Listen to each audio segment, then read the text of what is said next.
皆様ごきげんよう、玉木まみです。本日もご視聴ありがとうございます。はい、そしてチャンネルを登録してくださっている方、高評価ボタンを押してくださっている方、コメント欄へのご記入やスーパーサンクスも本当に皆様応援ありがとうございます。とても励みになっております。はい、本日のリーディングのテーマは、間もなく大きく変わること、終わることと始まることというね、テーマでリーディングしていきたいと思います。はい。では早速、3択のカードを出していきたいと思います。そう、それからですね、大変お待たせしております。私のもう一つのチャンネル、マジカルストーリーですね。宇宙とつながる魔法の世界のチャンネルですけれども、ただいま制作中です。次回はですね、幽霊、ゴーストについてお話をしていきたいと思います。私の心霊体験などなどもお話をしていきたいと思っておりますので、お楽しみにしてください。配信予定は、土曜日かな。はい。何日かな ?29 日の土曜日。はい。に配信予定です。ということで、お楽しみにしていただければと思います。全然ね、でもね、幽霊の話と言っても怖くはありませんので、全く怖くありませんので、ご安心くださいませ。はい、では3択のカードを出していきましょう。まずは A の方のカードです。じゃん。はい、こちらが A の方のカードです。はい、そして B の方のカード。じゃん。はい、こちらが B の方のカードです。はい、そして C の方。じゃん。はい、こちらが C の方のカードです。はい、左から A、B、C とね、3枚出ましたので、直感でお好きなカードをお選びください。ちょっと曲がってますね。こんな感じかな。はい。それぞれね、ボトルのカラーでね、お選びくださいね。はい。では、決められた方からリーディングスタートしてまいりましょう。高次元から降りてきたエネルギーがあなたの波動を癒し高め、幸せを引き寄せるためのサポートとなりますように。はい。では、どうぞ。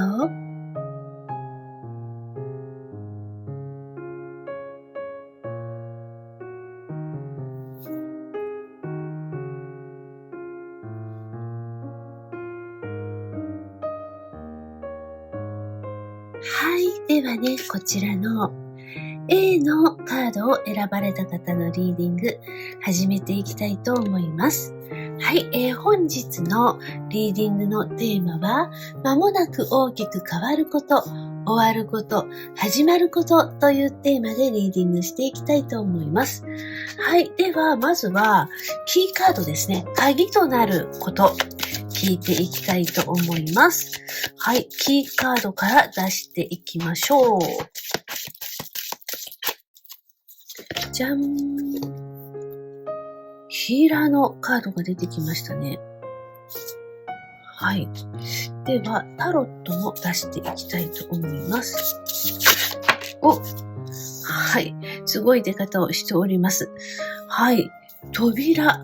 このドアの向こう、ちょっと、気になりますね。扉を開けると何があるのか。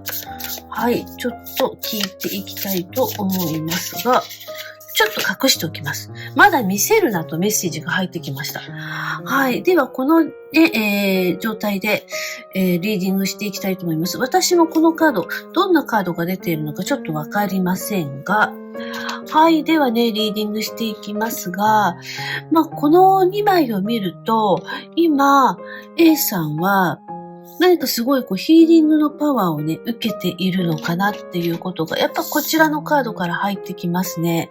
それと、エネルギーがね、充満しているというか、もうすごくエネルギーが蓄積されているような、そんなメッセージも入ってきますし、そう、それから、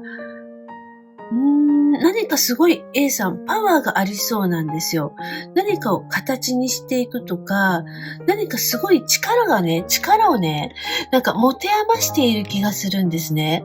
で、全然自分そんなことないです。今力全然ないですっていう方もいらっしゃるかもしれないけど、なんかこれを見るとすごくね、エネルギーが蓄積されているように思います。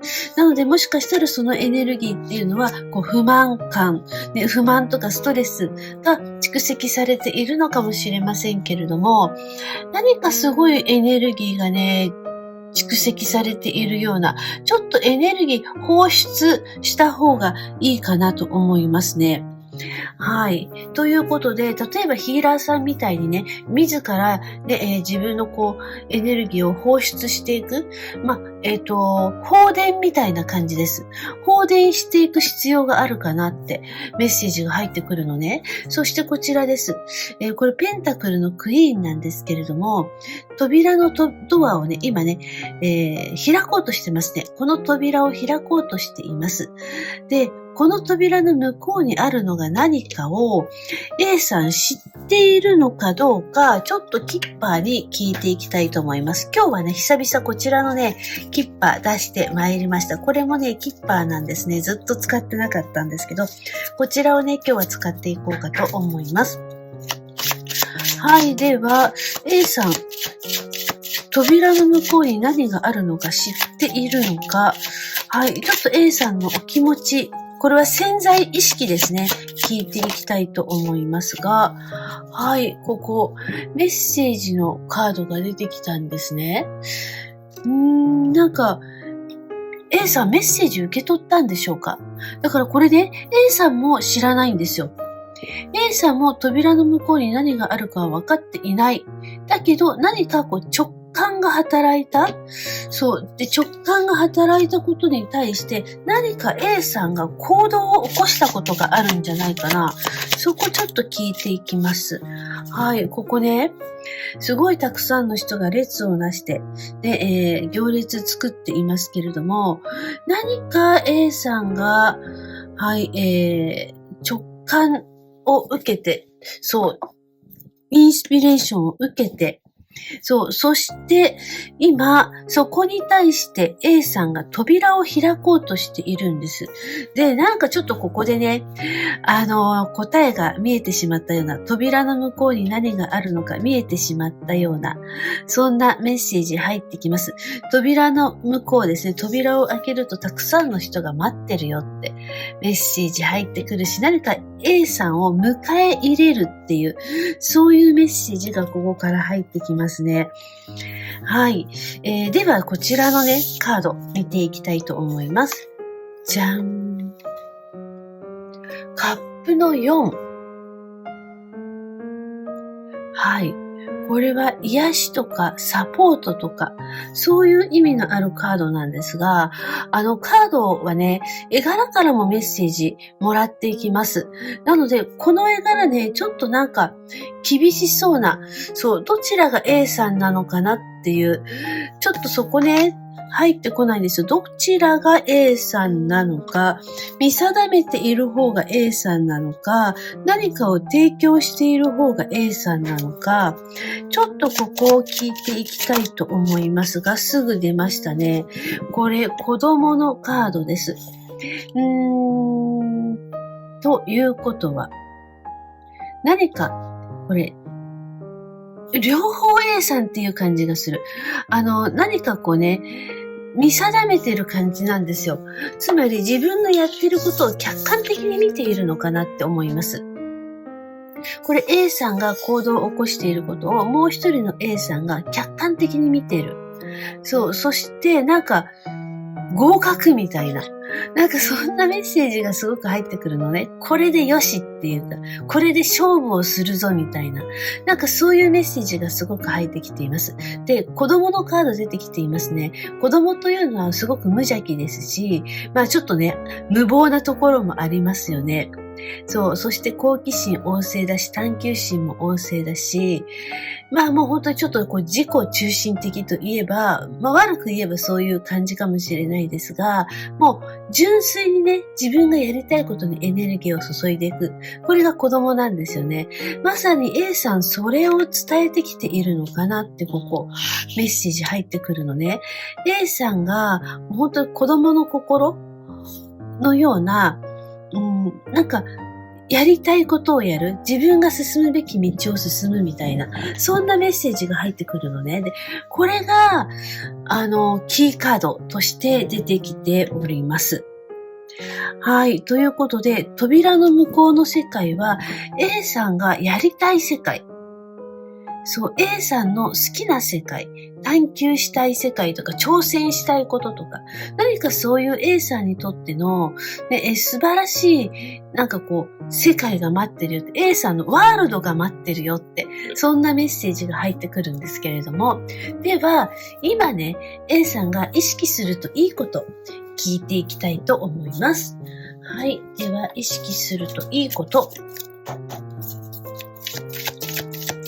本当にね、ここね、時代のヒーラーっていうカードが出てきていますから、もしかしたら A さん本当に時代のヒーラーなのかもしれないですね。この今の時代にふさわしい癒し人なのかもしれません。はい。そして、これはですね、豊かさのカードなんですね。そう。なので、今、意識するといいこと。はい。ここで芳醇の角というカードなんですよ。A さんはたくさん宝を持ってるよって伝えてきているんです。これはキャリアかもしれないし、A さんが興味を持って集めてきた情報だったり、知識だったりするのかもしれないです。何か A さんはすごいたくさんのものを持っているんですよ。もう持ちきれないほど持ってるんですよ。で、それは形ではないですね。形ではないけれども、すごい A さんの中で情報が蓄積されているみたいな、知識とか知恵がね、すごい蓄積されているみたいな、そういうメッセージがやっぱりここから入ってくるのね。で、一番初めに私放電した方がいいですよってお伝えしたんですけど、まさにそういうことかなと思います。何か A さんはもう溜め込んでいるものがやっぱりありそうなんですよ。はい。で、じゃあちょっとね、この芳醇の角に対してカード出していきたいと思います。だから何か A さんって、そう、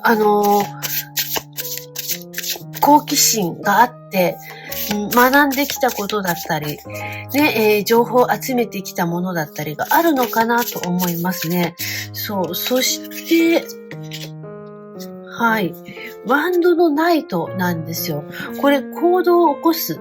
行動のカードなんですね。何かやっぱり A さんが行動を起こそうとしているのかなって思います。はい。そしてそうですね。ここもね、ソードのキング出てきていますよね。何か一生懸命ね、集中して取り組んでいるものがありますね。なので、ここはもうすでに何か A さんが行動を起こしていることなんです。そこに対して、そう、メッセージが入ってきているんですよ。なので、何か何か行動を起こしてる。はい。勉強を始めましたとか、そしてこれね、11番のカードなんですね。この11番のカードって、突然のお金とか、裕福とかね、お金の問題が解決するとかね、そういうカードなんですよ。それがここに出たということは、はい、これはもうまさにお仕事のことを伝えてきているのかなと思います。A さんの持っているキャリアだったり、知識だったり、知恵だったり、それが収入につながっていくよって伝えてきているんですよ。はい。ということでですね、もしかしたら人気を得るっていうことなのかもしれないし、何か祝福されるようなことがね、ちょっと起こりそうなんですよね。はい。で、お仕事の成功をね、伝えてきているんじゃないかな。このね、ずっとリーディングの流れだと。はい、そのように思いますけれども、では、まずね、終わること、始まることを聞く前に、カードからメッセージもらっていきたいと思います。はい、カードからメッセージ。やっぱりですよ、コインですよ。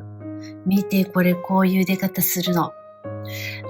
私の動画長く見てくださってる方は、また出たって思うかもしれないけど、初めての方ってびっくりするかもしれないですよね。こういう出方するんですよ。やっぱりコインなんですよね。はい。ということで、やっぱりここは、何か収入につながっていくこと、そう、経済的なことにつながっていくことかなって思います。はい。そして、こちらですね。なんかもうその時が来たよって伝えてきています。はい。なので、思いが通じる、達成する、なんかそういう時がもうね、訪れたよっていうことをここ伝えているんですよね。で、白い鳩なので幸せな鳩ですね。これは A さんの願いが叶うというね、そんなメッセージがここから出てきております。では、ここに対しても、はい、キッパー出していきたいと思います。これね、何か A さんがね、念じてるんですよね。これ、何を念じているのか聞いていきたいと思います。もう潜在意識が念じていることかもしれないですね。望んでいること、A さんが望むこと。はい。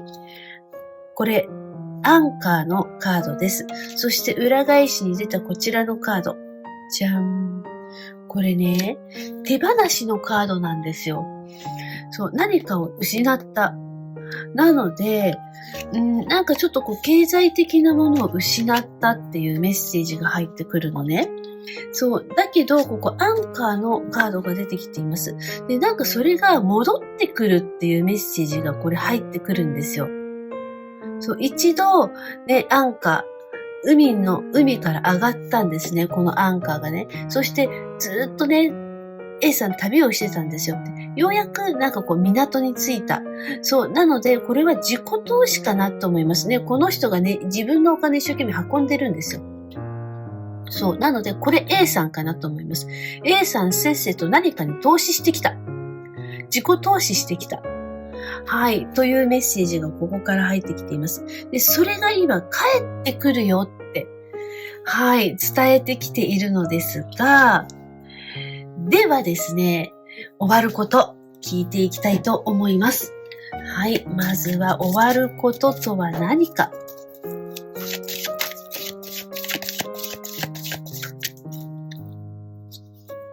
じゃーん。はい。これはなんか達成のカードですね。もうこれを見るとやっぱりようやくなんかこれごめんなさい、勝利のカードですね。これを見ると、ようやくなんか修行の時代が終わったとか、投資の時代が終わった。まさにここですよ。自己投資の時代が終わったよって伝えてきているんですね。はい。そして、じゃあちょっとこちらのオラクルカードも出していきたいと思います。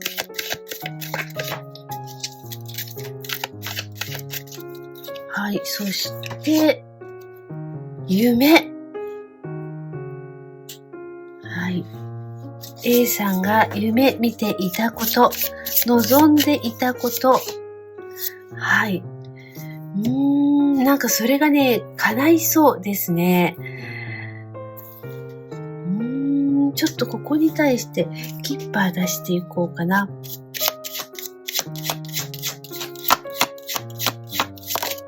たくさんの人が集まっています。ほらね、やっぱりね、これお相手のカードなんですよ。で、このカード、ね、たくさんの人に A さん囲まれてますよね。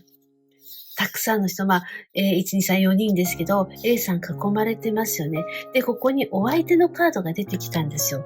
ということはですよ、そういうことですよ。私のリーディング長く見てくださっている方、わかるかと思います。人が集まってくるよっていうこと。他人というか他者がたくさん集まってくる。そう、ということなんですよ。これはお相手のカードなので、お相手一人じゃなくて、たくさんの人が集まってくる。はい、というメッセージ、やっぱり入ってくるのね。さっき、で、キッパー出してきましたね。こちらのカードね。たくさん人が集まってくるよって、行列作って、で、この扉の向こうで、はい、行列作って、A さんが扉を開くの待ってるんですよ。まさにそれと同じことここ伝えてきてるんですよ。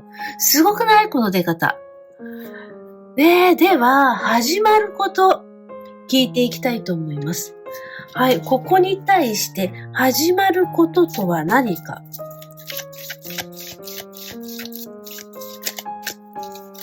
じゃん。嵐。はい。この嵐が何を意味するのか。もしかしたら A さんが嵐を起こすのかもしれないですね。はい。なんかね、昭和の時代の歌にありましたね。嵐を呼ぶ男ってありましたけど、嵐を呼ぶ A さんなのかもしれないです。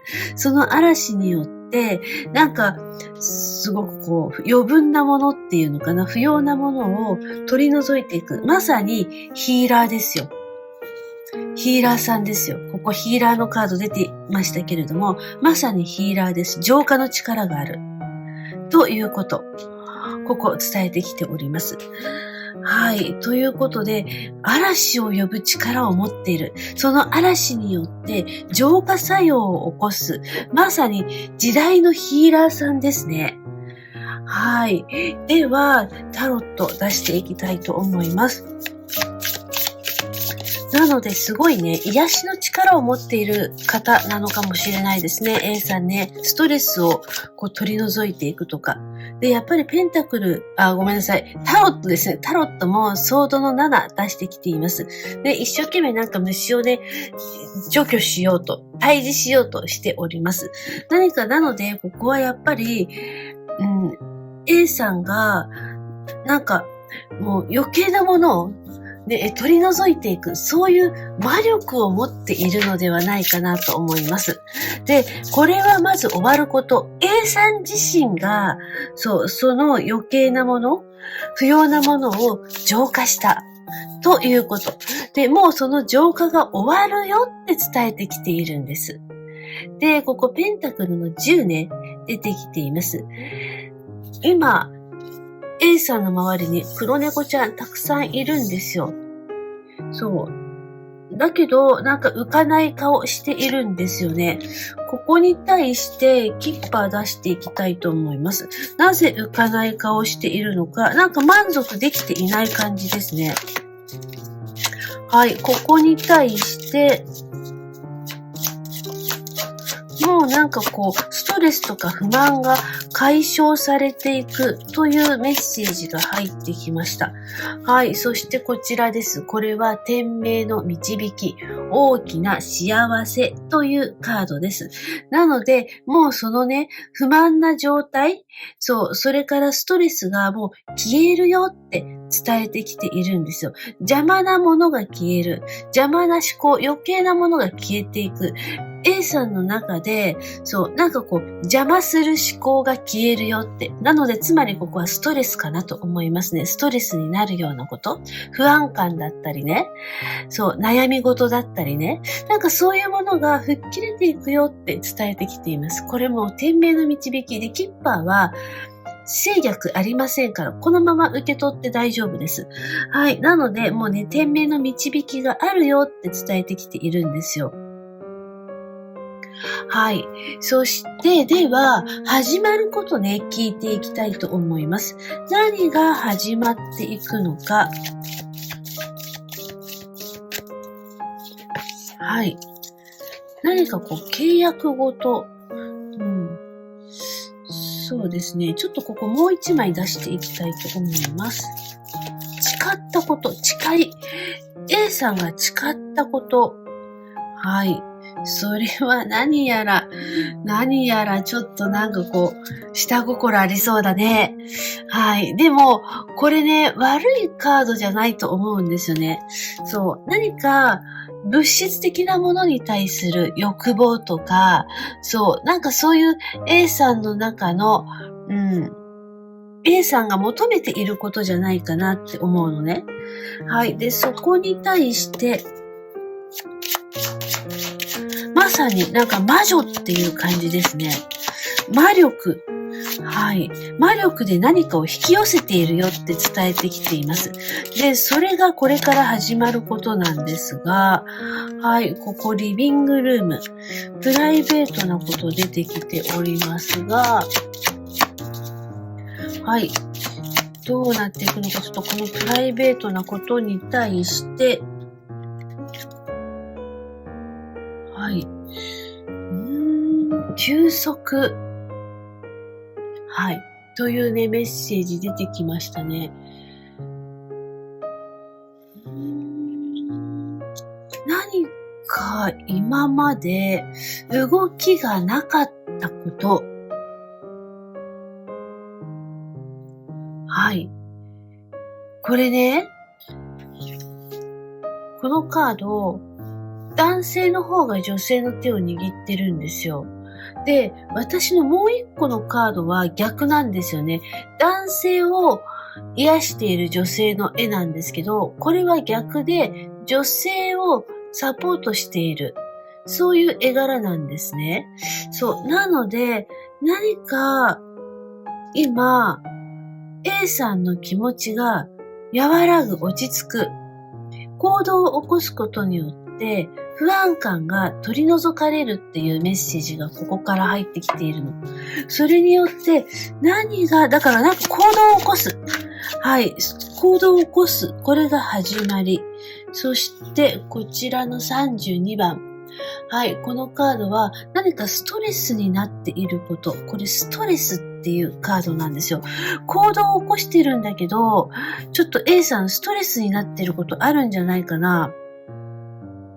なんか自分の思いのまま、気持ちのままにね、A さん行動をしている。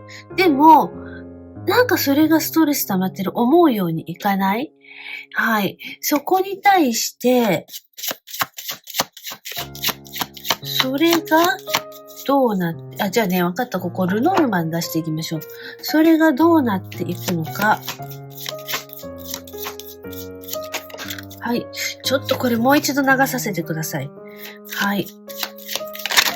じゃあこれにしましょう。それがどうなっていくのか。はい。復活しますね。復活するよって伝えてきています。ちょっともう一枚出していこう。はい。やっぱりお家なんだ。プライベートなこと。はい。そして、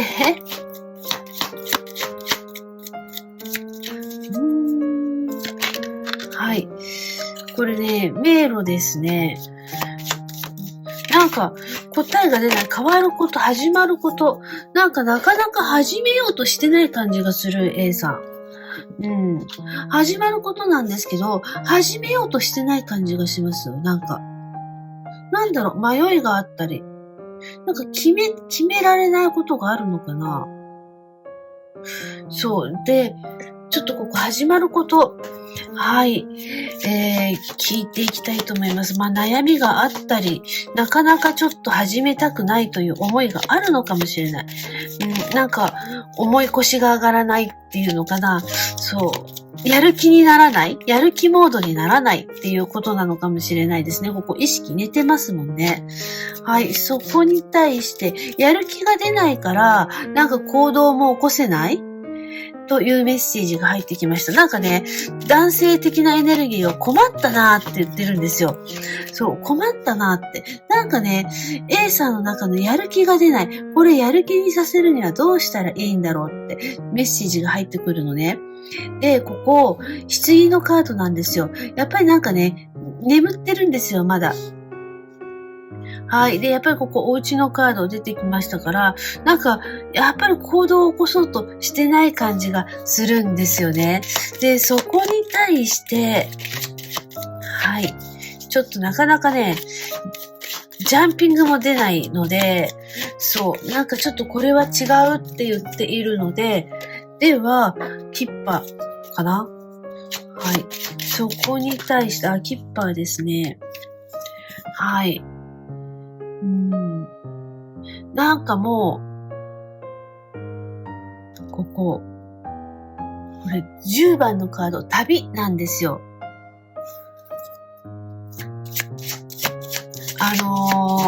一旦癒された方がいいかもしれないですね。ストレスを発散する。それからここ29番なんですが、これは未練とかね、何かそこから抜け出せないとかね、そういう意味のあるカードなんですよ。何言ってんだろうな。なんか始まることなかなか始まらないな、これ。なかなか始めようとしてないのかな。はい。そうですね。なんかね、ストレス溜まってるのかもしれない。始められるのに、始めようとしていない。そう。だから動こうとしてないんです。これ A さんなんですよ。このカード、A さん自身のカードなんですよ。だけど A さん、動こうとしてないの？これどうして始めようとしないんだろう？なんか迷いがあったりするのかな？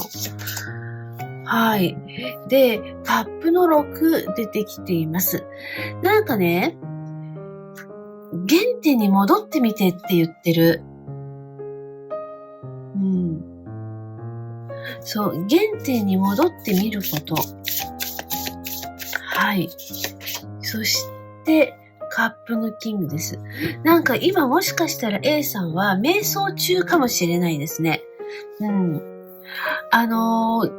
原点に戻る。つまり、何かをやり始めたとき、例えば学び始めたときだったり、どこかに行こうって思ったときだったり、何かすごくね、未来に向けて期待をしているとき、その時の気持ちを思い出してってここ伝えてきているんです。で、ここね、カップのキングが出てきているんですよ。で、A さんは何か使命がありそうなんです。で、この鳥がね、A さんに何か告げているんですよ。もう表に出る時だよって。何かね、家の中にいるんですよね、これ A さんね。だけどもうね、表に出る時が来たよって伝えてきているようなんですね。はい。そして、ちょっとこの鳥さんのメッセージ聞いていきたいと思います。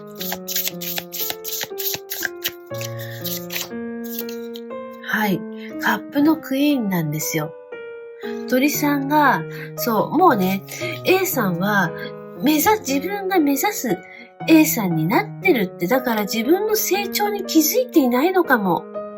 A さん。A さんはもう立派に成長できてるよって伝えてきているんです。だから、あとは自分に自信を持つこと。それによって始まります、物事が。今なんかね、自信がない感じがするのね。でもなんか、ちょっと悩んでいて、動こうかどうしようか、なんか外に出たくないとか、動きたくないとか、もうでもね、もう春なので、これからどんどん太陽の季節になっていきますので、もう今まさに行動を起こす時なのかもしれないです。はい。ということで、ここね、自信を持ってって伝えてきています。はい。自分に自信を持つこと、もしかしたら自分にストレス持ってんのかな？自分に違和感を持っているとか、A さんが A さんにストレスを抱えているような、そんなメッセージが入ってくるのね。なので、ここは A さんが、自分に自信を持つこと、それがとても大事かなと思いますので、ちょっとここね、ヒントにしてみてください。はい。ということで、じゃあちょっとこの A さん、なんか難しい顔してる A さんなんですけど、ちょっと特別にですね、もう一個のキッパーで、出していきましょう。はい。この A さんが一体何を考えているのか、聞いていきたいと思います。はい。賢い男性ですね。やっぱり何か、行動を起こす、計画を立てる。はい。何か考えているんですよね。で、そこに対して、はい。何かこう決断するようなことが起こるのかな。やっぱりここ同じカード出てきた。このカードと同じカード出てきているんですよ。やっぱり同じカード出してきているのよ。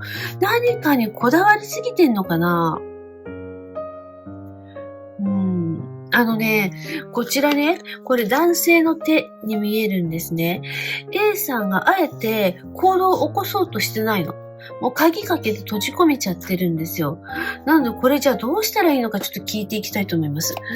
はい。A さんが行動を起こすにはどうしたらいいのでしょうか。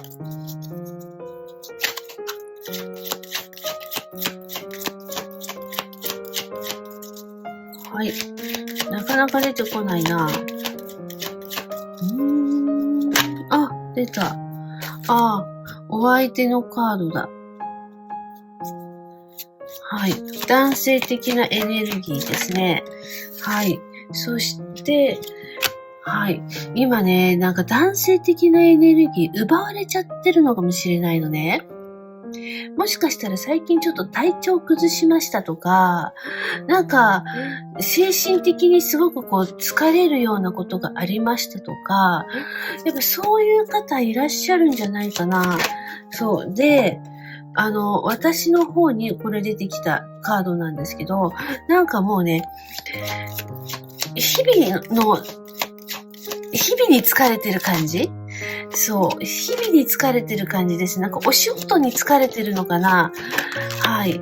で、ちょっとね、全然ね、これ、もう、動こうとしないで、ここでやっとね、25番、これね、大きな名誉っていうカード出てきているんですよ。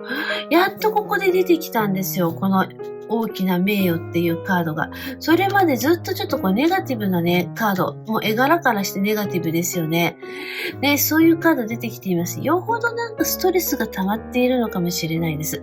なので A さんちょっとね、癒されるといいと思います。どこかちょっと癒される場所、A さん自身が癒される場所に行くことによって、エネルギーを復活させることができます。と伝えてきています。なのでちょっとね、なんか日々のことに疲れている感じがするので、ちょっと自分のための時間を作ってみるといいかもしれないです。はい。ただここ勝利するよっていうカード出てきていますから、まあね、これ大きな名誉、はい、達成のカードが出てきているんですよ。そう。なので、今はちょっとね、A さんね、こう自分を癒す、そう、それによって、物事が好転していく。だからやっぱりここ、ちょっと自分自身を癒す時間を持つといいのかなと思いますので、何かのヒントにしてみてください。はい、始まることになった途端にね、すごいこういうネガティブカードね、すごい出してきてますから、こちらのキッパーもそうだしね。そう。なので、これはいいカードですけど、こちらのルノルマンか。そう、ルノルマンの方は、なんかちょっとこうストレスのカード出してきていて、いきなり始まることになった途端にネガティブカードがこうやって出てくるっていうことは、A さんの中で何か始めたくない、始められない。そう、何かそういう思いというか、ちょっとスイッチが入らないっていうことがあるのかなって思いました。はい。ということで、何かのヒントにしてみてください。はい。ではね、また次回お会いいたしましょう。ごきげんよう。はい。ではね、こちらの B のカードを選ばれた方のリーディング、始めていきたいと思います。はい。本日のリーディングのテーマは、まもなく大きく変わること、終わること、始まることというテーマでリーディングしていきたいと思います。はい。ではまずはキーカード、鍵となることからカード出していきたいと思います。はい。キーカード。じゃん。はい。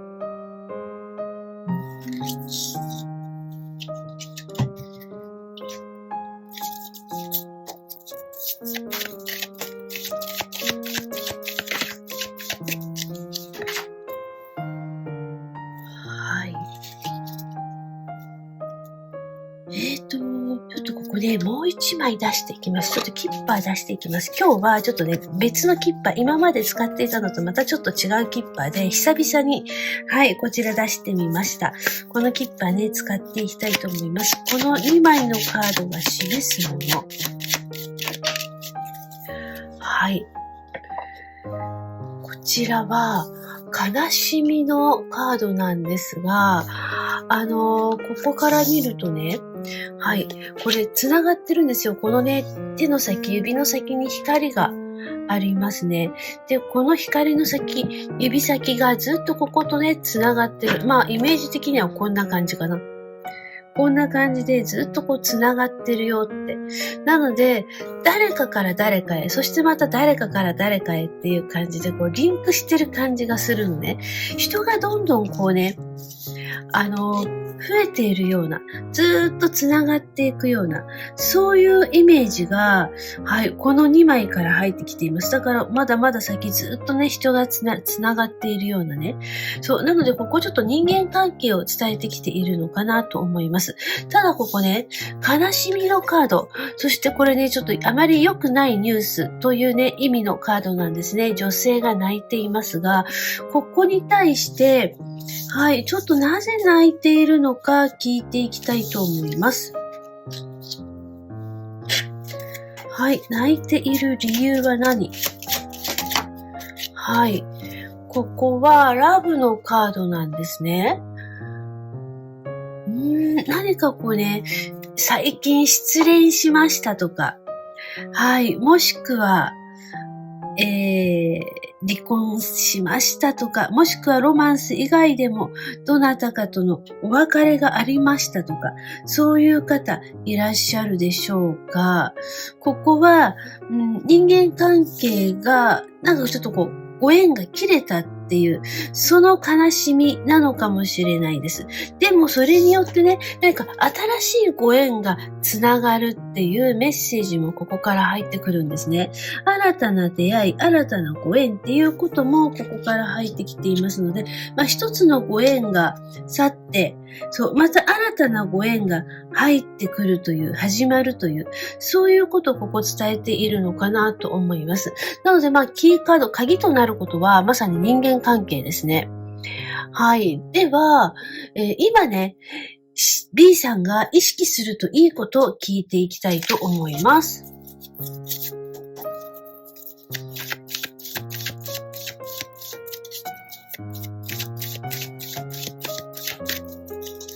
じゃん。はい。ここ、陰と陽ですね。ということは、やっぱり何か、そう、エネルギーとエネルギーがつながる、一つになるっていう、そういうメッセージ入ってきますけれども、はい。この2枚が示すもの、やっぱりキッパーに引いていきたいと思います。誰か B さんの、夢が形になるとか現実化するとか、ね、そんなメッセージこの2枚から入ってきますね。はい。そしてこちらですよ。これは結婚とかパートナーを意味するカードなんですね。ということは、やっぱりこのキーカードのところでお伝えしたまんま、はい、ここでメッセージ入ってきましたね。今意識するといいこと、まさにご縁。とてもね、いいご縁が入ってくる。なんかこうチャンスをつかむみたいな、そんなメッセージが入ってくるのね。そう。で、数あるこう星の中から、たった一つだけ、B さんにぴったりのもの、ぴったりの人を見つけるっていうこと、ここ伝えてきています。で、今人間関係でお伝えをいたしましたけれども、これ何かの物事かもしれません。なので、人間関係だけではなくて、何か B さんにぴったりなもの。で、例えば、そうだな、音楽だったり、絵画だったり、そう、あとは、なんか、経済的なこと、そう、お仕事っていうことなのかもしれないです。何かこれはもう B さんにぴったりのものが見つかるよっていうことをここ伝えてきています。はい。ということで、ねえ、ちょっとここはね、すごい嬉しい、はい、ご縁が始まりそうなんです。なのでそこ意識しておくといいよって伝えてきておりますが、はい、では、早速、まずはね、カードからメッセージもらっていきたいと思います。はい、では、カードからメッセージです。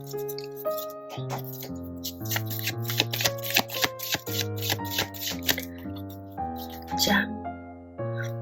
時代のヒーラーというカードが出てきましたね。ここちょっともう一枚出していきましょう。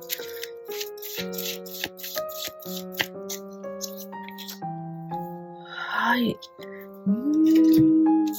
まずこの2枚なんですが、なんかね、B さんはすごい今、そう、ヒーリングのエネルギーを受けているよって、受信しているよっていうことが、この2枚から入ってきております。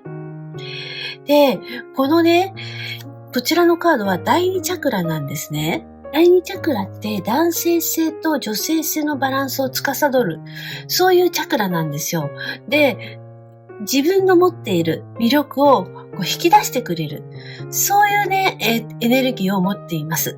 はい。ということで、このカードからのメッセージは、今、B さんは、自分の魅力、持って生まれた魅力がどんどんね、引き出されているよっていうこと、ここを伝えてきています。だからとてもね、魅力的な B さんになっている。はい。素敵な B さんになっていくという、そういうメッセージがここから出てきております。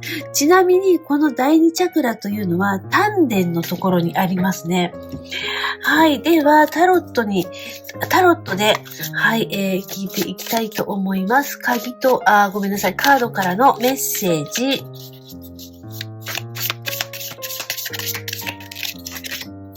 はい。わお。これカップの10ですよ。はい。カップの10ということは、もうなんか愛情面、感情面での、満足感を得ることができる。達成感を得ることができる。で、もう完成されたっていう、そういうメッセージのあるカードなんですね。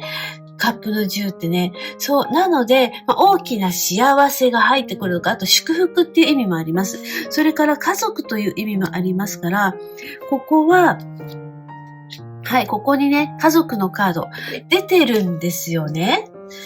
はい、現状のところ、現状じゃない、ごめんなさい。キーカードですね。キーカードのところに家族というカードが出てきておりますので、なんか今すごく家族のつながりが強くなっていくとか、もしくは、やっぱり結婚っていう方もいらっしゃるかもしれないですね。これまでのリーディングの流れによると、ご結婚します、ファミリーを作りますという方、ね、いらっしゃるかもしれませんし、あとは、何かが完成する。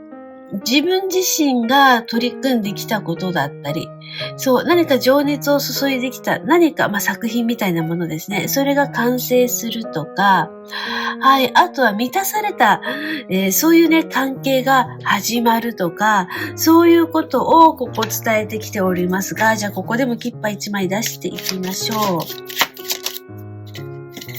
はい。で、見てください。これね、行列作ってるんですよね。この人たち一体誰なのかちょっと聞いていきましょう。この方たちは一体誰？はい。あなたの元にやってくる人ですよ。あなたの元にやってきます。すごくあなたに影響を受けた人です。B さんに影響を受けた人。で、なぜなら、ここ B さん緑色の服着てます。ここも緑色のカーペット引かれています。もう A さんに影響を受けた人が A さんの元にやってくるよって伝えてきています。これはもしかしたら A さん人気運が出るかもしれません。はい。もしくは、B さんに影響を受けた方。で、この17番のこちらのカードは友人っていう意味もあるんですね。そしてこちらのね、実は女性のカード、これも B さん自身という意味もありますし、友人という意味もあります。女性の友人ですね。はい。なので、もしかしたら女友達、何かこう女性の方、女性のエネルギーを持っていらっしゃる方とのご縁が始まるというね、そういうこともあるかもしれません。はい。ということで、もう一つは、あとは B さん自身が何かこう、ぴったり来るものですよね。ここね。これ、贈り物っていうカードなんですよ。なので B さんにぴったり来るものがやってくる。これちょっと贈り物。どんな贈り物があるのか、キッパーに聞いていきたいと思います。なんかいろんな贈り物持ってる人いますね。金魚やら何やらですが。はい、ここ、子供のカードが出てきたのね。で、この贈り物っていうのはもしかしたらインナーチャイルドからの贈り物。だからこれまで B さんが興味を持ったものです。例えば金魚に興味を持ちました。で、何かこう、ケーキに興味を持ちました。お花に興味を持ちましたとか、そういうなんか B さんがすごい興味を持ったもの。はい、好奇心を持って集めてきたものっていうのかな。そう、集めてきたっていうよりも、物を集めてきたっていうよりも、知識を吸収してきたっていうのかな。そういうイメージですね。はい、なので、この贈り物というのは、インナーチャイルドからの贈り物です。B さんがとてもこう興味を持ったもの。そう、それが B さんの、なんていうのかな、センスにつながっているとか、知恵とか知識につながっているとか、B さんの成長につながっているとか、そういうことをここ伝えてきているのね。なので、このカップの10もね、何かここ、狐さんなんですよ。なので、B さんの中で、なんか、詳細っていうのかな。なんかこう、その好きなこと、興味のあること、お仕事につなげていこうという、そういう才能がもしかしたら芽生えたのかもしれません。はい、ということで、ここはちょっといろいろなね、メッセージ入ってきますので、ピンとくるメッセージね、ヒントにしてみてください。ロマンスのね、メッセージも入ってきておりますので、ロマンス、特に今はね、もう意識してないです。ロマンス必要ないですっていう方はもしかしたらそういうお仕事とかね、そういう趣味の領域でのことかもしれません。はい。では、まず終わることと始まることを聞いていきたいと思います。では、まずは終わることを聞いていきましょう。まもなく終わること。はい。じゃん。男性のカードですね。じゃあ、始まること。じゃん。また男性のカード。この出方ってどう思います？なんか、ちょっとどう思いますって振っちゃったけど、視聴者の皆様に。この出方を見ると、まさに、なんかここ3番のね、カードで、これで出会いのカードなんですけど、一つのご縁が終わって、また新しいご縁が始まるっていう、そういうメッセージがすごく入ってきます。それから、もう一つ、今お付き合いされていらっしゃる方であれば、なんかもうね、ちょっとこちらの方がね、成長している感じがするんですよね。こちらの男性よりもね。そう。なので、なんか、そうだな。やっぱりご結婚っていう方もいらっしゃるかもしれません。お相手のことをずっとね、信じてきた。そう。なので、その信頼関係が築かれていく。なので、これまでの関係にピリオドを打って、新たな関係が始まるという、はい、そういう方もいらっしゃるかもしれません。はい。それからもう一つは、自分を信じて行動を起こしてきた。で、自分を信じて行動を起こしてきた。その結果、男性性が強い。つまり、何か成功者となる。結果を出す。もしくは指導者となるというね。そう、男性が持つエネルギーですよね。その、エネルギーが、表に出てくる形になるという、そういうこともありますので、ここね、両方入ってきますね、やっぱりね。はい。では、それぞれに、こちらね、オラクルカード出していきたいと思います。まずは終わること。じゃん。わること、ここ迷いのカードが出てきましたね。じゃあ始まること。はい。これ忍耐のカードなんですよ。はい。ちょっとこの忍耐のカードについてもう少し聞いていきたいと思います。じゃあ、キッパ。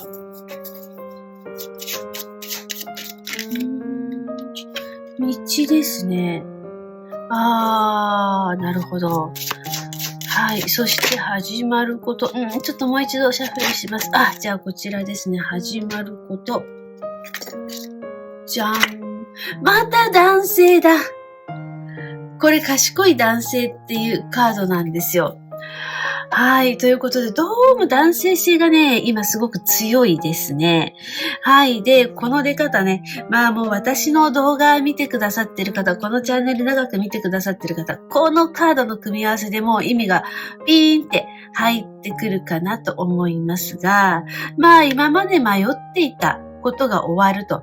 一本道が決まるよって、これ二本道がありますよね。分かれ道ね。でもここ一本道なんですよね。だからもう道が決まるよっていうことですね。これね。そう、迷っていた方も、いよいよ方向性が決まっていくよって。はい。だから迷いが終わるというね、そう、メッセージ入ってきました。一本道が決まるという、めちゃめちゃわかりやすい出方しております。またミラクルリーディングですね。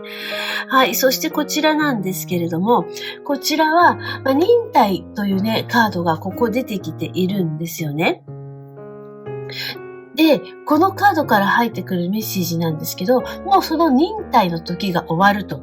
で、ここに賢い男性のカードが出てきております。これ、年上の男性っていう意味もありますけれども、これ B さんがすごく成長したそう。はじめ、迷いながら行動してきたことも、始まること、今はしっかりと自分に自信を持って行動することができる。つまり、グランディングしていく、しっかりとグランディングされるという、そういうメッセージが入ってくるのね。はい。なので、ここはもうまさに、はい、その自分の行動に自信を持つとか、自分の行動に責任を持つとか、そういうことをここ伝えてきているんですよ。で、またはこのね、男性のカードは賢者という意味もありますし、教師という意味もあるんですね。なので、もしかしたら B さんは何かその道で指導者となるとか、講師になるとか、そういうことをここ伝えているんですね。はい。ということで、ここね、ここも男性のカードですけれども、はい。どうやら、B さんちょっとね、すごい男性的なエネルギーがすごく高まっていくっていうこと、ここから入ってまいりました。はい。ということで、終わること、始まること、その道に決まるということも伝えてきていますね。なので、ロマンスで見ている方ね、ここは、はい、とても、これ、知的な方、このね、男性ね、そう、知的な方とのご縁が始まる。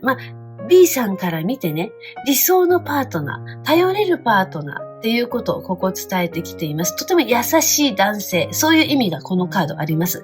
優しい男性だったり、ちょっと年上の男性かもしれないです。で、年下の方であっても、年上の方のような、そんな貫禄のある方という、はい、メッセージがここから入ってまいりました。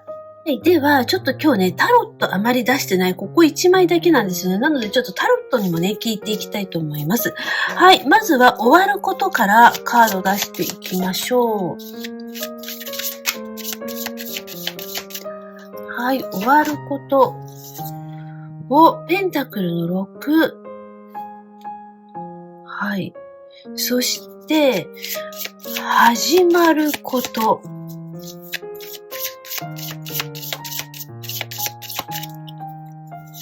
じゃん。カップの8。はい。まさにね、ちちょっと次のステージに移っていくという、そういうカード出てきております。この女性一体どこに向かって歩いていくのか、はい、もう一枚出していきたいと思います。どこに向かっていくのか、再生復活のカード。はい。ということで、まず、終わることなんですが、ここね、これどうとも取れるんだよね。B さんが周りの人からもらっているのか、それとも B さんが周りの人に与えているのか、これ両方取れるんですよ。なので、ここはね、問題を乗り越えていくことができるよっていうカードなんですね。なので、もうね、問題解決していくよということをここ伝えてきておりますね。困難な状況が終わっていくよって、はい、メッセージが入ってきております。で、こちらね、終わることと始まること、これ始まることですか？これどこに向かっているのかって言ったら復活ですね。B さんが復活をする。はい。で、一つの時代が終わって、また新しい時代が始まる。はい。その時代はじゃあどんな時代なのか聞いていきたいと思います。ペンタクルの3です。もうこれは自分が信頼してきた道。はい。その道での新たなスタートが始まるよ。ということをここ伝えてきています。ということでですね、ちょっとここもう少しルノルマンにも聞いていきたいと思います。このね、ラジオなんですけど、このラジオから一体どんなメッセージが流れてきているのかもめちゃめちゃ気になるので、ちょっとこのラジオからどんなメッセージ入ってきているのかなんですが、まさにこれお相手のカードなんですよ。ね、ということは、やっぱりこれ B さんのことを見ている人がいるんですよ。誰かなのかもしれないし、たくさんの方なのかもしれないけど、やはりここは誰かが B さんを見ています。なので、視聴者の人がいる。もしくはラジオを聞いてくれている視聴者の方たちがいるっていう感じで、ファンの方がね、B さんのことを見ているというメッセージもここから入ってくるのね。で、あとは、B さんのことを気になっている人。これはお付き合いされているパートナーの方かもしれないし。で、もしかしたら、片思い中のパートナーなのかもしれないけど、ここにお相手のカード、このお相手のカード。はい、一体何を思っているのか聞いていきたいと思います。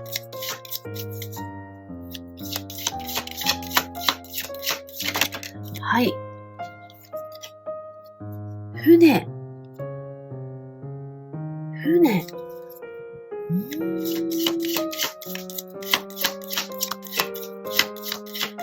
もしかしたら海外にいる方っていうこともありますね。はい。あとは、ちょっとこれは入れます。あとは、はい。ちょっと待ってね。バサッと出ますね。はい。あとは、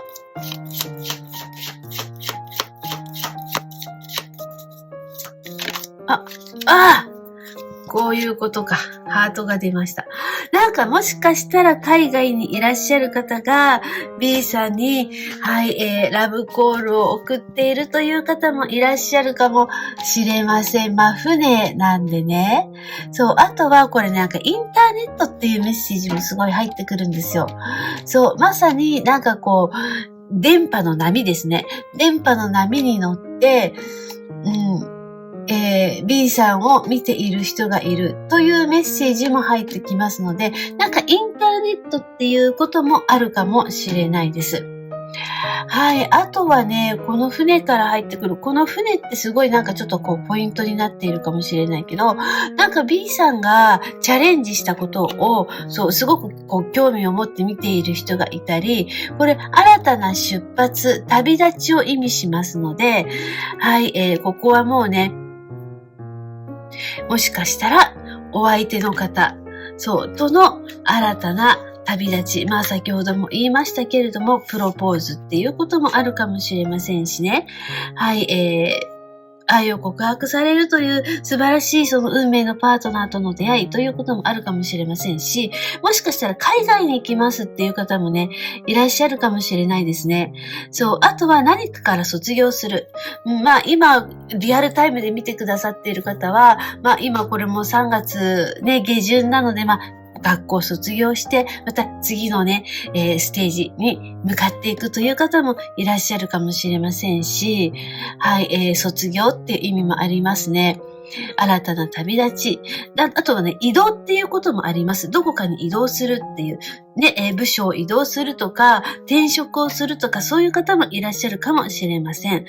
新しいことがね、ここ始まるよっていうことをやっぱり伝えてきておりますので、状況変わっていきそうですし、人間関係もなんかね、変わっていきそうですし、フリーランスでお仕事やってらっしゃる方は、はい、やはりここは、人気を得るっていうことかもしれません。ここハートが出てきているんですよ。ということは、やっぱり B さんに好意を持っている方、もしくは B さんが好意を持っているもの、情熱を注いでいけるもの、はい。というね、ことをここ伝えてきています。B さんが憧れていた何か職業に就くことができるとか、そう、あとは、やっぱり恋愛ですよね。B さんにぴったりな方とのご縁が始まる。ときめくような、そんな素晴らしいご縁が始まるとか。あとはね、これ真実の愛っていう意味もありますからね。そう、なので、このハートね。そう、なので、真実の愛が始まる。ね、始まることのところに出てきておりますから。はい。あとは B さんが何か夢中になれることとのご縁がある。出会いがあるとかね。そう。なので何か目標が見つかるっていうこともありそうですね。あとは、そう、もう、B さん自身が仕事に熱中できる。で、もうエネルギーを注いでいくことができるような、そういうね、B さんにぴったりなお仕事が見つかるとか、ここはもう本当にご自身に当てはめてメッセージ、ヒントにしていただければと思います。あとはね、ここに船が出てきていますね。はい。ということは、何か旅先でのご縁があるとかね、そういうこともここ伝えてきています。なんかイベントに参加するといいよとか、そう、旅先とか移動先でね、いい出会いがあるよっていうこともここ伝えてきているんですね。はい。で、この男性のカードと船というのも、はい、こちらですね。男性のカードと船というのもですね、何か素晴らしいね、紳士的な人との出会いがあるよということを伝えてきておりますし、なんかね、サポートしてくれるというね、そういう方もいらっしゃる。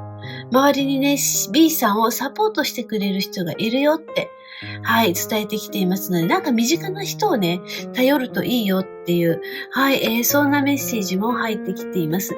もしかしたら、すごい身近にいる方が B さんに好意を持っていらっしゃる、なんていう方もいらっしゃるかもしれません。だからね、結局最初にね、こちらね、ファミリーのカード、ハッピーファミリーのカードが出たんですよね。で、ここで一番初めキーカードとして、何か人間関係っていうことをお伝えしましたね。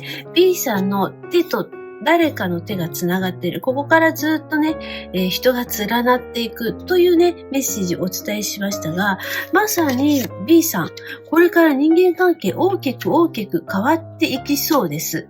はい。なので、もう本当にね、今メッセージをお伝えした通り、そう、ここ、ね、なんか集約したカードが出てきているなってすごい思ったんですが、一番初めにね。そう、なので B さんがなんか引き寄せてるよっていうメッセージがすごく入ってくるの。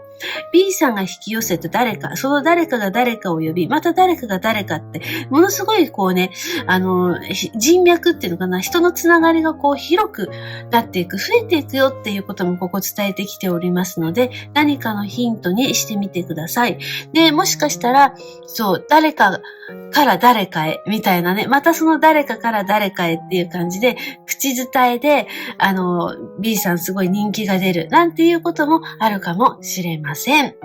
はい、ということで本日のリーディングこちらで終了となります。また次回お会いいたしましょう。ごきげんよう。はい。では、こちらの C のカードを選ばれた方のリーディング、始めていきたいと思います。はい。本日のリーディングのテーマです。まもなく大きく変わること、終わること、始まることというテーマでリーディングしていきたいと思います。はい。では、まずは、キーカードからね、出していきたいと思います。鍵となること。はい。女教皇のカードが出てきました。女教皇。はい。何か C さんは今専門的な知識を身につけましたとか、で、技術を身につけましたとか、何か専門的な分野で活躍していらっしゃる方なのかもしれないです。そしてさらにマジシャンのカードも出てきましたね。はい。まあね、この女教皇というのは、めちゃめちゃスピリチュアル性の高いカードでもありますので、なんかそういうスピリチュアルなことに目覚めたとか、スピリチュアルなことに対するその知識を深めてきたとか、はい。そんな方いらっしゃるんじゃないでしょうか。しかしここ、泣いてるんですね。はい。すごくこちらのカードはね、とてもいいカード出てるんですよね。なんかポジティブでね、これもマジシャンなんで、なんかこれからどんどん反映していく、築き上げていくっていう、そういういいカード出てきているんですが、なぜかキッパはですね、悲しみのカードを出してきたんですね。これが一体どういう意味があるのか、ちょっと聞いていきたいと思います。なんか良くない連絡を受け取ったはい。がっかりするような連絡を受け取ったとか、そんなね、メッセージがこのカードにはあるんですけれども、はい。このカードが意味するものですが、はい。27番のカードが出てきました。そこに対してね、予想外の収入、財務的な契約っていうカードが出てきたんですよ。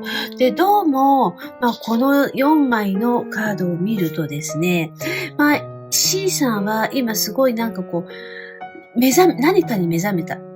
つまり、これをやりたい、自分のやりたい道を極めていきたいとか、自分の目標を見つけたとか、だけど、なんか今収入が思わしくない、自分の思っていた、その状況とちょっと違うとか。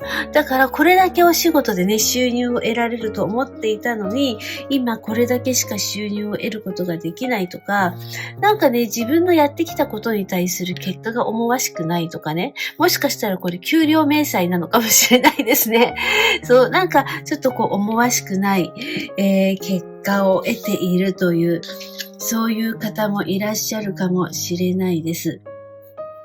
でもそこに対して、これね、すごい予想外の収入というね、カードが出てきたんですね。なので、そこに対して何かこのカードのまんまですね、予想外の収入があるとか、なんか、がっかりしてたところに、ふといいお知らせが入ってくる、昇給のお知らせが入ってくるとかね。はい。何かそういうことがちょっとありそうですね。はい。ということで、特にこれマジシャン出てきていますのでね、すごく今 C さん自身はとてもポジティブで前向きになっているのではないかなと思います。で、これ魔法使いと鏡というカードなんですが、この魔法使いは鏡に一体何を映し出そうとしているのか、そこを聞いていきたいと思います。この魔法使いのこの鏡には何が映るのか、はい、聞いていきたいと思います。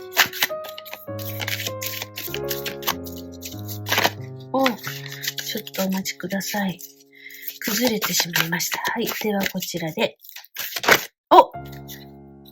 はい。なんかこれは C さん自身ですね。なんかすごく頑張ってる C さん。はい。というメッセージが入ってきます。目標に向かって頑張ってる C さん。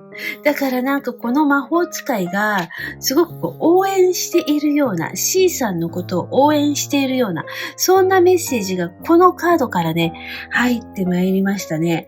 すごく C さん頑張ってるよって伝えてきているんですよ。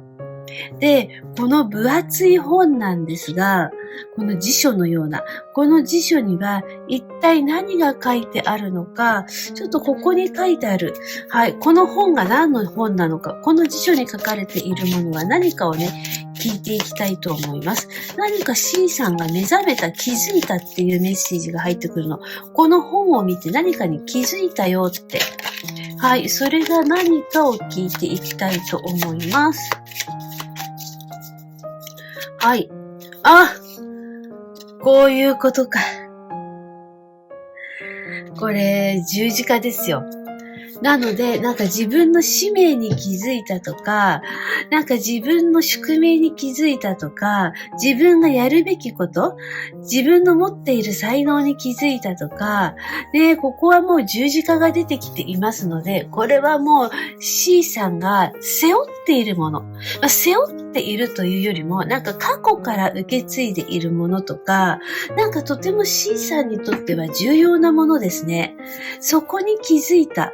ということを伝えてきています。本当にまさにこれが自分の生きる道じゃないけど、これが自分の目指す道とか、でこれが本当に自分がこの現世でやるべきことなんだ、みたいな、そういう目標を見つけたよって、そこに気づいたよっていうことをここ伝えてきているんですよ。で、それがもしかしたらお仕事なのかもしれないし、何かご実家のこととか、ね、あとは、趣味的なことなのかもしれないですよ。ボランティア的なことだったりね。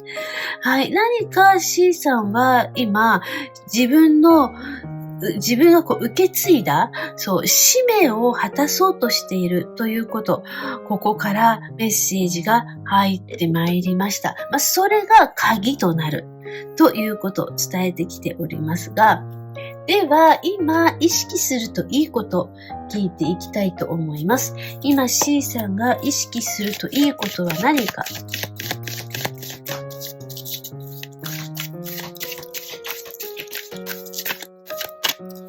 じゃん。ヒーラーです。なんかここさ、すごい似てますよね。見てなんかね。そう。なので、これを見ると C さんなんか、この時代のヒーラーになる、そう、癒し人になる、なんかそういう使命を持っているのかなということ、ちょっと入ってきますね。すごいパワーを持っていらっしゃるのかなと思います。この時代のヒーラーというのは、そう、何を意味しているのか、ちょっとここからね、もう少し、はい、聞いていきたいと思います。なんか、癒し人っていうこともあるし、この現世で活躍する。はい、どんな活躍をする人なのか。そこに悲しみのカードが出てまいりました。はい。ちょっとそこに対して。なんかね、これは A さんじゃなくて誰かなのかもしれないです。なので、そう、C さんは悲しんでいる人、落ち込んでいる人を励ます。まさに時代のヒーラーって伝えてきていますね。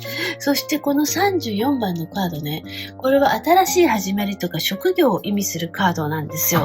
そう、なので、なんかここから入ってくるメッセージとしては、C さん自身が誰かを癒していく。やっぱり時代のヒーラーになるっていうことを伝えてきています。で、今までそのね、基盤をね、ずっとね、C さん作ってきたっていうことを伝えてきているんですよ。なので、で、もう一つはこれ C さん自身かもしれないです。ここでもね、悲しい女性が出てきているんですよ。なかなか C さん自身が成功できなかったこと、ちょっとこの女性について聞いていきたいと思います。この女性、C さん自身なのかもしれない。うまくいかなかったことがある。はい。で、これ、アンカーのカードですね。出てきましたね。これ36番なんですが、これは夢とかね、希望とか、そう、あとは C さん自身が興味のある世界を意味します。なので、この女性はやっぱり C さん自身でもあるかもしれないの。ここで出てきたここのメッセージと同じですよね。C さんが頑張っているんだけど、なかなかやっぱり結果を出していくことができないことかもしれない。でもそこには意味があって、頑丈な基盤を今作ってる最中なんじゃないかなと思います。なので、ここでね、いい結果が出ない。そのいい結果が出ないことに対して、なんかいろいろ模索したり、アイデアをね、考えたり、なんかいろいろ工夫をする。それこそが、なんか基盤作りって、だから例えばね、どうやって美しい花を咲かせようか。ね、その土作りから始まって、環境作りから始まって、多くの場合それ模索してね、模索しながら作り上げていって、最終的には美しい花を咲かせるんですが、ここで言ってるのはそういうことなんですよ。C さん自身も一生懸命土を耕しているの。C さん自身が美しい花を咲かせるために一生懸命今土台作りをしています。はい。ということを伝えてきているの。そこ意識するといいよって言ってるのね。なので今起きていることは決して無駄なことではない。一生懸命今、基盤をね、作っている最中なんだよって、そこ意識するといいよっていうこと、ここを伝えてきています。はい。なので、諦めないっていうことも一つかもしれないですね。今、一生懸命基盤作りをしているということなので、はい。ではですね、カードからメッセージもらっていきたいと思います。はい。まず、終わること、始まることの前に、カードからメッセージもらっていきましょう。はい。ペンタクルの4です。なんかこれ C さんにふさわしいもの。はい。もうね、必ず C さんの手元に入ってくる。今は C さんのものじゃないかもしれないのね。だけど、この指輪かな、この宝石は必ず C さんのもとにやってくるように、もう流れが決まってるっていうメッセージが入ってきています。なので、この宝石こそ今 C さんが取り組んでいることかなと思います。それがお勉強のことなのかもしれないし、また別のね、ことなのかもしれませんけれども、やがて C さんのもとに戻ってくる。やってくる C さんが手に入れることができるって伝えてきているんですよ。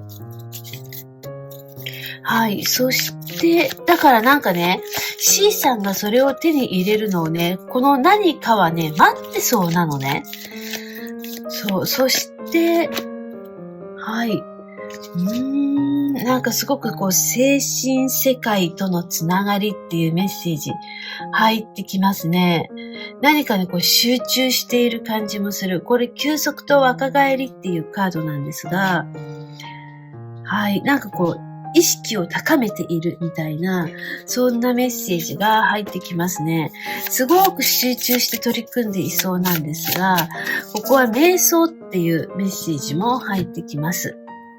はい。そしてこちらなんですが、これ鹿さん、これね、ちょっとこの2枚から入ってくるメッセージなんですけど、瞑想すると、はい、答えが見つかる。瞑想すると解決策が見つかるとか、瞑想すると未来が見えるとか、ちょっとね、見えなかったものが見える、気づきが起こるって伝えてきているんです。なのでちょっとここ、瞑想やってみようかなって思う方、ぜひぜひおすすめします。はい。瞑想の中になんかね、答えがありそうなのね。何かが見えるとか、瞑想すると何かが見えるとか、はい。ちょっとじゃあここね、瞑想して一体何かを見つけた。はい。何かを見つけた。ちょっとね、ここを聞いていきたいと思います。はい。これ、賢い男性のカードなんですね。瞑想することによって、やっぱり C さんは、これだっていう何か目標が見つかるとか、目標を見つけたっていう方もいらっしゃるかもしれないですね。賢い男性っていうこちらのカードはですね、C さん自身が、何か教師とか、権威のあるものになるとか、ね、C さん自身、完成した C さんっていう意味もあるんですよ。地位を得た K さん、地位を得た C さんとかね。そう。なので、何かここは自分の最終的な目標が見えるとか、そう。なんかそんなメッセージがまず一つ入ってきました。それからもう一つ、これは年上の男性とか、優しい男性とか、あと重要な男性っていう意味もありますので、この男性、キーパーソンとなる方、はい、そういう方とのご縁もありそうなんですが、ちょっとこの男性のカードについて、はい、もう少し聞いていきたいと思います。この男性、C さんにとってどんな男性なのか。お家のカード。はい。なんかご先祖様とか、もしくはお父さん、おじいちゃん、おじさん。はい。そのような方なのかもしれない。で、プライベートですね。めちゃめちゃプライベートのカードが2枚出てきたんですよ。お家のカードと、ね、これリビングルームなので、そう。なので、ここちょっともう少し、はい、聞いていきたいと思います。それがあなた様のカードが出たんです。はい。ということはですよ、何かあなた様自身にとって賢い男性となるような方。はい。ね、すごい、これは家庭の中の誰かなのかもしれないですね。ちょっとこの方とどんな関係なのか聞いていこう。はい。ビジネス関係って言ってる。もしくは、そう、何かご先祖様とかね、そう、お父さんとかね、そういう方なのかもしれないですよ。財産を受け継ぐっていう、そういう意味もここから入ってきます。ちょっとこれお金のカードなんですよ。そう、なので何か経済的な問題が解決するで、もしかしたらここは、はい、C さん自身が何かご家庭のことで、ちょっと経済的な悩みがあったりするのかなっていうのがここ入ってきます。というのはやっぱり家のカードとリビングルームね、めちゃめちゃプライベートのカードが出てきておりますね。でそこに対して C さんのカードが出てきたんですよ。ということは C さん自身がやっぱり何か経済的なことで、ちょっと問題を抱えているとか、不満を抱えているとか。だから例えば、ね、こちらで見た場合、そう、好きなことでお仕事にしている、好きなことをお仕事にしているんだけど、なかなか収入がアップしないとかね、なかなか貯金がたまらないとかね、なんかそういうことなんですよね。C さん自身が抱えている問題に対して、はい、こちらは、豊かさを運んでくれる人なんです。なのでこれはビジネスパートナーとなる方なのかもしれないし、お父さんとかおじさんとかおじいさんとかね、そう、C さんを支援してくれる年上の男性の方なのかもしれないです。はい、そういう人が、現れるよっていうことを伝えてきているし、もしかしたらもうすでに身近にそういう方がいらっしゃるのかもしれないです。はい。ということを伝えてきています。だからサポートが入るよって、そう伝えてきてくれているんですよね。はい。なので、お仕事の依頼が入ってくるとかね、そういうことかもしれないですね。はい。では、終わること、始まることを聞いていきたいと思います。まずは、終わること。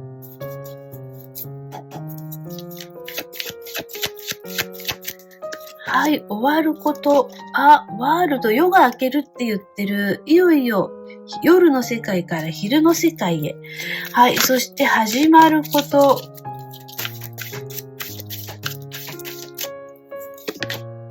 もう、これも考える男性なんですよ。なんか、やっぱり、リンクしてますね。この、はい、考える男性、賢い男性とちょっとリンクしているかなと思いますが、はい、もう間もなく夜が明けるよって、はい、伝えてきています。で、そこに対してタロット出していきたいと思います。夜が明けるということは、今まで暗闇によって見えなかったことが見えるようになる。そう、つまり何か物質的なものが完成している現象が起こる。はい、い。何か形になるとかね。そういうメッセージが入ってきています。で、これワンドのナイトなんですよ。なんかメッセージが入ってきそうなの。はい。もしかしたら C さん自身がメッセンジャーなのかもしれないけど、はい。ここ、ちょっと聞いていきたいと思います。何か嬉しいお知らせが入るよって言ってる。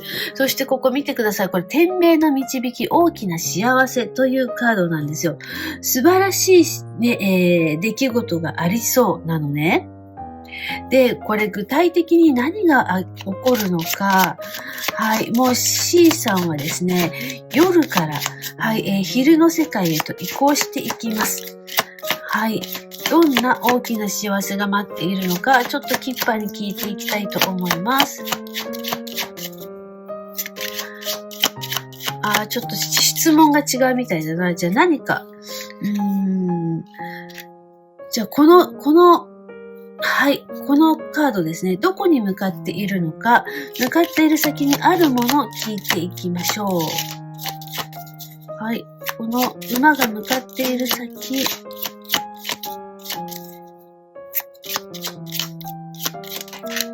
はい。乗ってるね。子供なんですよ。同じ乗ってる。これはですね、C さんの、もう、思う方向に動いている。だから目標ですよね。やりたいこと、子供の心、なんか興味のあることとか、面白そうだなって、なんかこう、引き寄せられるもの。で、子供時代をちょっと思い出していただきたいんですけど、すごい好奇心を持ってね、好奇心をそそられるような世界、そういう世界に今、C さんは引き寄せられてるよって伝えてきてるの。これ同じで、似たようなカード出てきています。で、今ね、目指しているのがこちらの世界だって。だからもう間もなく、暗闇からやっぱり光が差す、昼の世界になっていきます。で、昼の世界になると、やっぱり形が見える。で、これも、天命の導き大きな幸せという、ここでそのカードが出てきましたので、やっぱりここは何か C さんが形にしたいもの、C さんが走り続けてきたこととか、目標にしてきたこととか、それが形になっていくよ、成功するよっていうことをここ伝えてきているんですよ。はい。で、ここね、始まること、じゃあいよいよ始まるのは何かなんですが、何が始まるのか、そこで考える男性のカードが出てきているんですよ。これ自体もやっぱり C さんかなと思います。何かを形にしたくて、何かを成功させたくて、で、C さんずっとやっぱり頑張ってきたことがあるんじゃないかなと思います。はい。で、それがやっぱり形になっていくよって伝えてきているのね。はい。そして、どうなっていくのか。はい。こちらですね。これ32番のカードなんですが、ここはなんかこうストレスっていうカードが出てきています。だからやっぱりね、ここね、何かを形にしたくて、今一生懸命こう試行錯誤をしてきたものですね。はい。そこに対して、はい。こちらですが、はい。22番のカード。これは、なんかこう、一本木とか公的機関とか、そういう意味のあるカードなんですね。ちょっとこれが何を意味しているのか、もう少し聞いていきます。キッパー何を言いたいんだろう。この2枚出して一体何を言いたいんだろう。なんかやっぱりサポートが来るっていうことなのかもしれないな。はい。で、今度は賢い女性のカードを出してきたんですよ。ということは、やっぱりここは C さん自身が何かに集中してきた。何か一つのことに取り組んできた。ということを伝えてきているのね。で、それが C さん自身を成長させた。もうこれね、賢い女性とか、サポートする人とか、そういう意味のあるカードなんですね。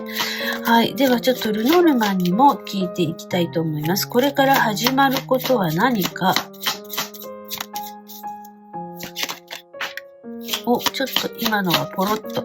はい、これ出していきましょう。すごい出方をしたこちらですね。こちらも一応採用していきます。はい、やっぱり知恵ですね。まあこれを見ると C さんのやっぱり願いとか、目標とか、そういうことをこのカードから入ってきています。それに対して、ほら、船ですよ。やっぱり大きな動きがありますね。はい。なので、これはね、もしかしたら海外進出なんていうこともあるかもしれないですね。はい。それから、この船、一体どこに向かうのか。これから始まること。まさに始まりますね。船が動き出しましたので。はい。この船は、はい。一体どこに向かうのか。あなたですよ。あなた様。C さんに向かってくる。これどんな船なの？ちょっと待って、何が C さんに向かってくるんだろう。何かがやってくるって伝えてきてますね。はい、じゃあ何が C さんの元にやってくるのか、ちょっとこの船に積まれて、この船に積んでいるもの、この船に乗っているものは何か聞いていきたいと思います。それが鍵だな。はい、この船には何が積まれているのか、何が乗っているのか。はい、C さんの元にやってくるのは何か。じゃん、わー！こういうことですよ。今まで見えなかったこと。で、雲があって見えなかったこと。でもそこに対して見てください。スターのカードですよ。結果がやってくると。素晴らしい結果を乗せてやってくるよって伝えてきてます。C さんのもとに。もしかしたら海外から素晴らしいお知らせが入ってくるかもしれないですね。で、それは例えば YouTube とかね。そういうことかもしれないしね。何か嬉しいお知らせがやってくるよって。はい、伝えてきています。何かすごくね、やっぱり C さんのストレスになっていたようなこと。はい、かもしれませんが、じゃあちょっとね、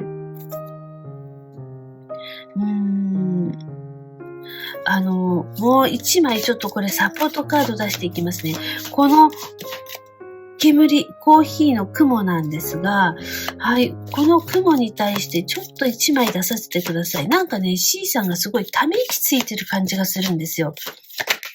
はい、やっぱり、ほらね、ライダーとお魚ですよ。だからやっぱり C さんため息ついてるんですよ。こんなに頑張ってるのになかなか収入にならないとか、こんなに頑張ってるのにどうしてうまくいかないんだろうとか、ね、それがですよ。見てください。ライダーとお魚ですよ。つまりそういうことですよ。どういうことかと言いますとですね、今までそうやって C さんががっかりしてきたものに対してですよ、吉報が来るよって言ってるんですよ。はい、その吉報とは何か？お金のカードですよ。お魚のカードですよ。で、このお魚というのは、お金を意味するカードでもあります。物質的なね、豊かさを意味するカードでもあります。ということで、はい。何かお仕事の依頼が入ってくるとか、ね、素晴らしい収入につながるような何かが入ってきそうですよ。はい。その何かというのは収入アップのお知らせだったりね。あとはね、そうだな、資産が入ってくるなんていう方もいらっしゃるかもしれないです。いずれにしてもここライダーなんで、すごいもう吉報が入るよって言ってるし、嬉しいお知らせ、幸運の始まりなんですよ。なので、ね、ここはもうはっきりと、はい、素晴らしい結果をね、C さんは得ることができるよって伝えてきているんですよ。はい。で、もうね、これライダーとね、お魚さんですから、ビジネス運がすごく上昇していきますし、そう、何か新しい収入源がね、入ってくるっていうね、金運にも恵まれるよって意味なので、今までなんかずっと C さんね、ちょっと経済的なことで悩んでたっていうメッセージ、ここね、先ほど出てきましたけれども、はい、まさにそれが好調になる。大きな流れに変わっていくということをここ伝えてきています。だからここね、この雲ですよ。このカードと同じですよ。ね、なんか今月もいい成績得ることができなかったとか、そう、もしかしたら今月もまた、なんか、ね、例えば YouTube で言えば、1000人まだ到達していないとか、1万人到達していないとか、なんかそういうことかもしれないですよね。はい。10万人到達していないとか、そういうことかもしれないし、何かやっぱりもやもやしていることがどうやらありそうですね。はい。でもそこに対していい結果、いいお知らせが入ってきます。ということで、ここは、はい、ビジネス運が上昇していくよっていうことを伝えてきておりますので、ヒントにしてみてください。まあちょっとはっきりとね、新しいお仕事が入ってくるよとかね、そう、もしかしたらスターになる、有名になる、なんていう方もいらっしゃるかもしれないです。はい。ということでね、C さんちょっとお仕事に関してのメッセージ入ってまいりましたが、ピンとくる方ね、ヒントにしてみてください。はい。ということで本日のリーディング、こちらで終了となります。学生さんであってもね、今学んでいるね、最中の方であっても、そう、それが今後、はい、大きな収入につながっていく。キャリアにつながっていくよっていうことをここ伝えてきていますので、参考にしてみてください。はい。ということで本日のリーディングこちらで終了となります。また次回お会いいたしましょう。ごきげんよう。